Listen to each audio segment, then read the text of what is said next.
জুলাই অভ্যুত্থানের মাধ্যমে ২০২৪ সালের ৫ আগস্ট আওয়ামী লীগ সরকারের পতন হলে ৮ আগস্ট বর্তমান অন্তর্বর্তীকালীন সরকার দায়িত্ব নেয়। আর সেই সরকারের উপদেষ্টা হিসেবে শপথ নেন আসিফ মাহমুদ সজীব ভুঁইয়া এবং মাহফুজ আলম।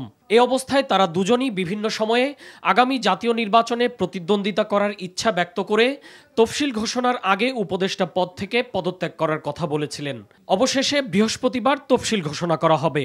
এমন অবস্থায় বুধবার পদত্যাগ করলেন সজীব ভুঁইয়া ও মাহফুজ আলম। তথ্য সম্প্রচার উপদেষ্টা মোহাম্মদ মাহফুজ আলম এবং স্থানীয় সরকার, পল্লী উন্নয়ন, সমবায় মন্ত্রণালয় এবং যুব ক্রীড়া মন্ত্রণালয়ের উপদেষ্টা আসিফ মাহমুদ সজীব ভুঁইয়া আজ বিকেল ৫টা নাগাদ প্রধান উপদেষ্টা প্রফেসর মোহাম্মদ ইউনূসের কাছে রাষ্ট্রীয় অতিথি ভবন যমুনায় উপস্থিত হয়ে পদত্যাগপত্র জমা দিলে প্রধান উপদেষ্টা তা গ্রহণ করেন। তাদের পদত্যাগ নির্বাচন কমিশন তফসিল ঘোষণার সাথে সাথে কার্যকর হবে। এর আগে সচিবালয়ে এক সংবাদ সম্মেলনে পদত্যাগের নানা ইঙ্গিত দিলেও পদত্যাগ করেছেন কিনা তা স্পষ্ট করেননি সজীব ভুঁইয়া।